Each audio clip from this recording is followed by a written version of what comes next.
Welcome back, Nerd Squad. My name is Roy Destroya, and this is Top 10 Nerd. You guys really loved our first Poison Ivy video. Of course, it had the lovely Sasha Wood, what's not to love. So today we're going to bring you even more about this famous Gotham City siren. So let's take a look at the top 10 facts about Poison Ivy, and this is part 2. Don't forget to check out part 1.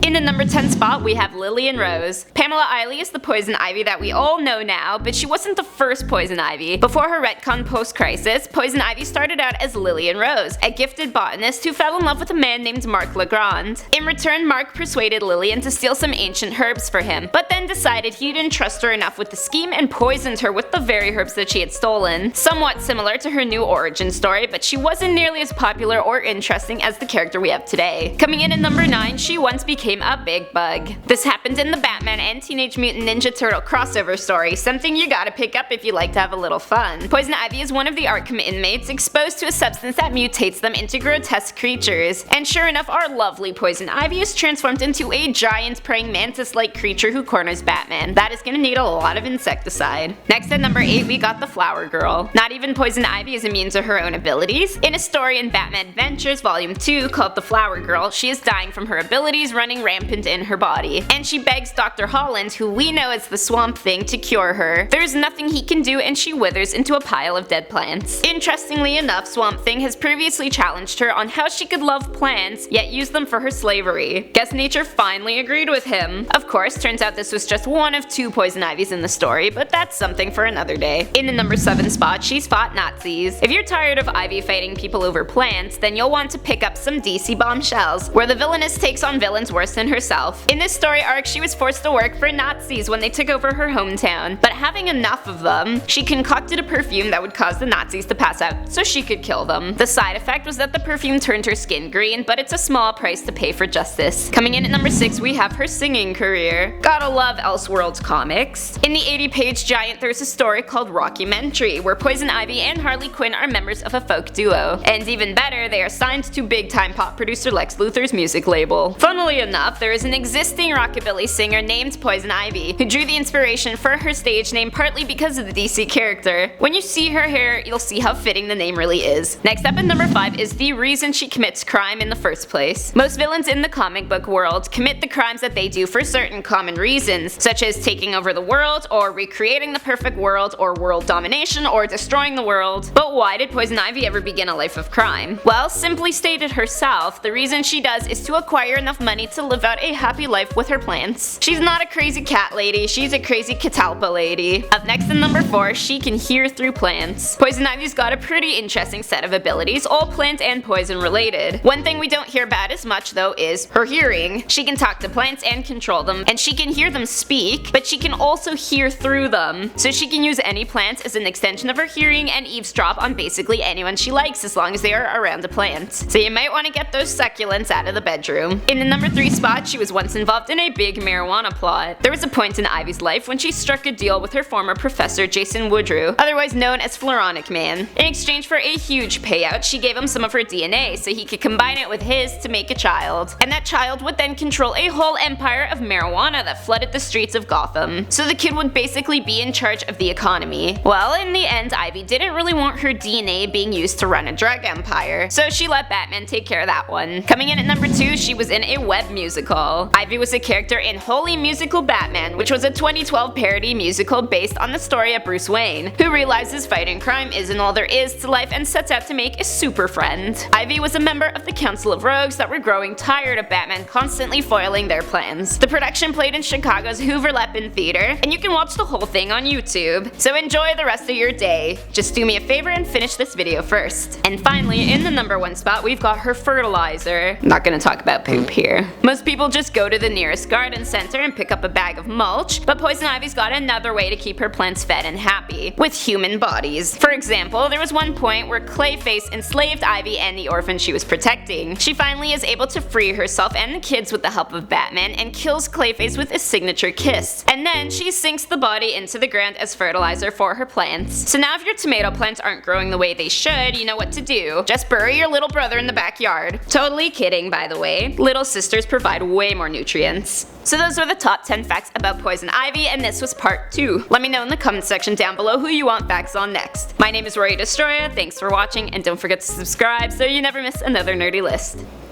Please don't bury your kids.